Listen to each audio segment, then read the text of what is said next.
folks? Welcome to Rossin Outdoors. We got warm weather upon us and springtime fishing is in the bring.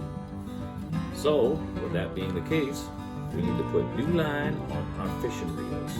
We are going to show you today how easy that can be with just one person, with the Berkley Line Spooling Station. So stay tuned and see how simple it is. Alright folks, here's the first step. If we look down here, this is the Portable Line Spooling Station by Berkley. Okay, this thing comes with everything you need.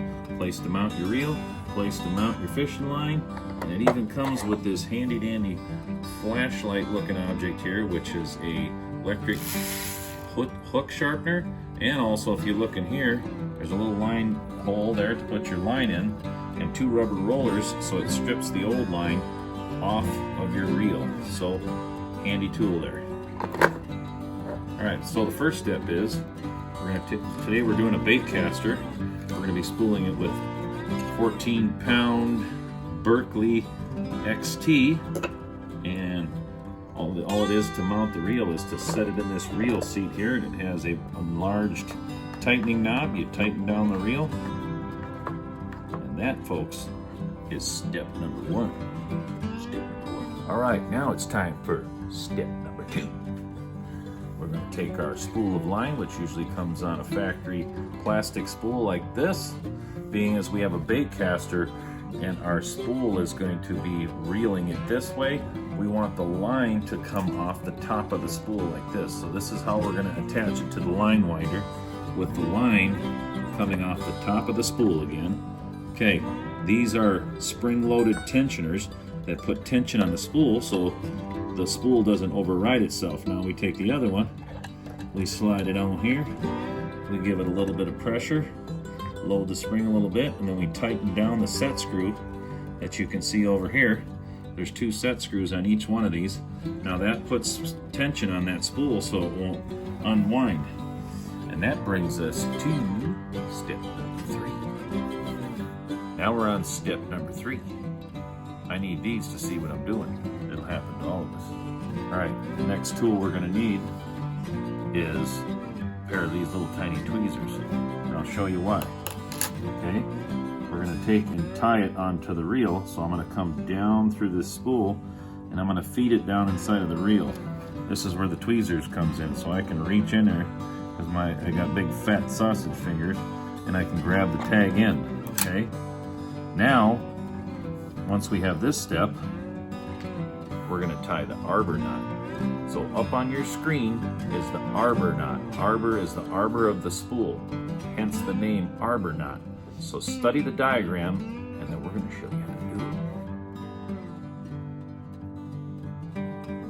it. So here's the tag end in my right hand, and in my left hand is the main line that goes to the spool. So we're going to come across the top, we're going to go around it, and all we're doing is we're tying a simple little overhand knot. So I'll take that tag end right through there. Okay. And don't cinch it down too much. Okay. Just a little bit snug there, because you don't want to burn your line. Right.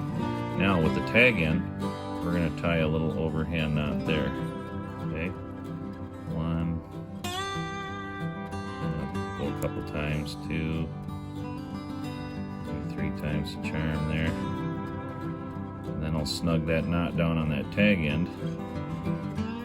Okay, and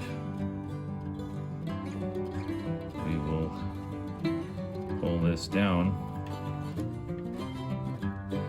and it cinches right down. See this knot here, how it's following down? It's going right to the arbor. See, I'll pull it, whoop, and it locks up.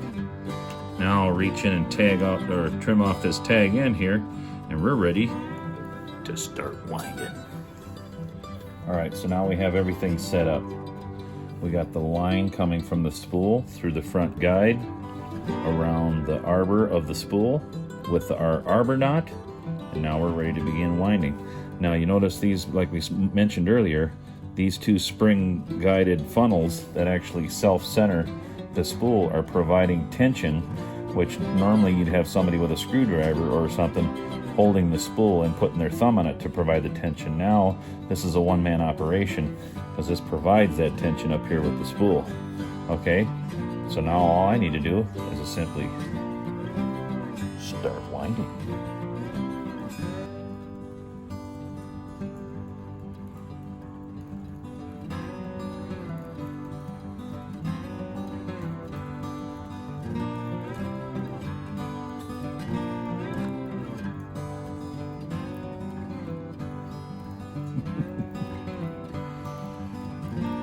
We'll see you when it's all wound up and we'll show you the finished product.